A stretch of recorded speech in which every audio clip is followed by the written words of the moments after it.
Ahoy, brave listeners! Welcome back to the thrilling conclusion of the Golden Maiden's first voyage. Tavish One-Eye McTavish has just claimed victory over the Spanish convoy, but the seas remain as treacherous as ever. As the crew celebrates their spoils, tensions rise, and whispers of betrayal fill the air. Will Tavish be able to maintain control over his crew and his ship, or is a storm of treachery brewing on the horizon? Join us as the stakes climb higher, alliances shift, and the legend of Tavish continues to unfold. And remember, this is just one chapter of many. Be sure to subscribe and stay tuned for even more thrilling adventures of Tavish One-Eye McTavish. The battle won. The crew worked tirelessly to transfer the gold from the convoy to the Golden Maiden. Tavish ordered Flint and his officers to be taken below decks, prisoners for now, but valuable bargaining chips for later. As they sailed toward Tortuga, the men celebrated their triumph. Tavish stood at the helm, watching the horizon as the setting sun bathed the ocean in hues of gold and crimson. Victory had come at a cost, but the riches they now carried were more than enough to secure their place in the Caribbean's pantheon of legends. Below decks, the captured treasure glittered in the dim lantern light, chests overflowing with gold coins, silver bars, and jewels of every color. Dougal and Eliza stood guard, ensuring the loot was secured and accounted for. The Golden Maiden was now heavy with wealth, both literal and symbolic, of Tavish's growing reputation. 3 days later, the rocky cliffs of Tortuga loomed ahead. The island was infamous as a den of piracy, where law was a distant concept, and fortunes could change with the turn of a card.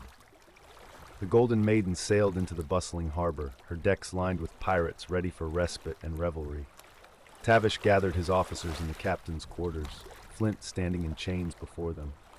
"We've reached Tortuga," Tavish said, eyeing Flint with a mix of pity and respect. "You've been a worthy adversary, Flint. I'll give you a choice. Join my crew, live among us as equals, or remain a prisoner until I decide your fate." Flint met Tavish's gaze, his pride wounded but not broken. "You think I'd serve under you, McTavish?" he spat. "I would sooner rot in a cell than betray my oath." "So be it," Tavish replied, motioning for Dougal to take Flint away. "But know this, Flint, no cell in the Caribbean can hold a man forever. When the time comes, remember that I gave you the chance to walk a different path." With that, Tavish turned his attention to the crew. "Prepare to offload the treasure and distribute the shares. Tonight, we celebrate, but remember, our journey is far from over." As night fell, the rowdy taverns and alleys of Tortuga came alive with the sounds of music, laughter, and clinking mugs. Tavish and his officers made their way to the Red Anchor, a notorious pirate tavern known for hosting the Pirate Council, a loose assembly of the Caribbean's most feared captains. Inside, the tavern was a chaotic swirl of activity. Pirates of all stripes huddled around tables, gambling, drinking, and exchanging tales of the high seas. Tavish strode through the crowd, his presence commanding respect. The room quieted as he approached the large, oak table at the center where the council gathered. "Captain McTavish," rumbled a deep voice from the head of the table. It was Captain Greybeard, an old pirate with a face weathered by decades at sea. "Word travels fast. They say you took down Gideon Flint himself and captured a convoy worth a king's ransom." Tavish nodded. "The rumors are true. The Golden Maiden has claimed her share of the seas, and I come with a proposition." The other captains leaned forward, eyes glinting with curiosity. "Speak then," Greybeard said. Tavish laid out his plan, his voice steady and confident. "The Spanish and British think they can control these waters with their navies and trade routes. But if we unite, even loosely, we can create a network that no single ship, no fleet can match. Information, safe harbors, shared resources. We keep our independence, but agree to assist each other when necessary." Murmurs rippled through the room. Some captains scoffed at the idea, others nodded thoughtfully. Finally, Greybeard raised a hand for silence. "You speak of a pirate confederacy," he said slowly.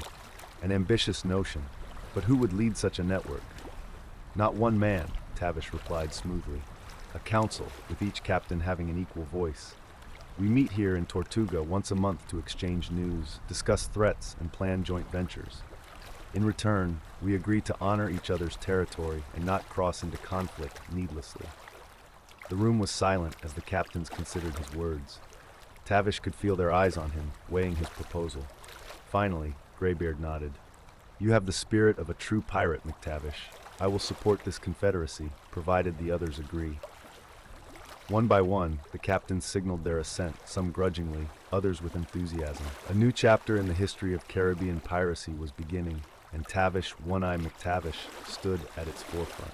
The next day, the crew gathered on the docks as the treasure was unloaded. Eliza, with meticulous precision, oversaw the distribution of shares. Each man received his portion, the glint of gold in their hands a tangible reward for their loyalty and bravery. Tavish watched as his crew celebrated, the weight of leadership settling on his shoulders. The Pirate Council's approval meant new opportunities, but also new dangers. His reputation was growing, but so were the eyes watching his every move, rival pirates, naval authorities, and even his own men. As the last chest was emptied, Dougal approached him. A fine haul, Captain, but what's next? The seas grow more dangerous with every ship we take. Tavish nodded. Aye, the risks increase, but so does the reward. Next, we sail for the waters near Hispaniola. I've heard rumors of a merchant prince's treasure fleet preparing to leave Havana. Riches enough to buy a kingdom, if we dare to seize it. Dougal grinned, his eyes gleaming. I'll ready the men. They'll follow you to the depths for a prize like that. As night fell again over Tortuga, Tavish returned to the Golden Maiden, his mind swirling with plans for the future. The ship lay quiet at anchor, the crew still reveling in the town. He moved to the captain's quarters and poured himself a cup of rum, staring out the window at the dark, moonlit sea. A soft knock at the door broke his reverie. Enter, he called. Eliza stepped in, her face serious. Captain, I've heard disturbing rumors. Tavish turned, his brow furrowing. Go on. Some of the crew have been grumbling, she said quietly. They question whether you're truly leading us to glory, or just using us to fill your own coffers. And there's talk that some of the other captains, those who agreed to your counsel, are plotting to use the network to trap us. Tavish's eye narrowed, a spark of anger and caution igniting within him.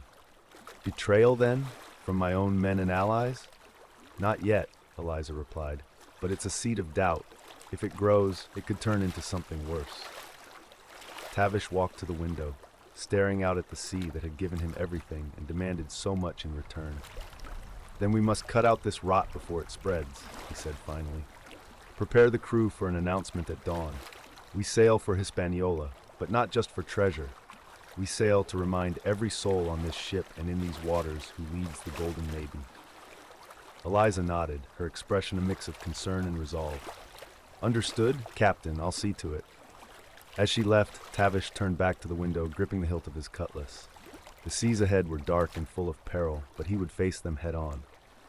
He was Tavish, One-Eye McTavish, and his legend had only just begun. And so the legend of Tavish, One-Eye McTavish grows ever more formidable.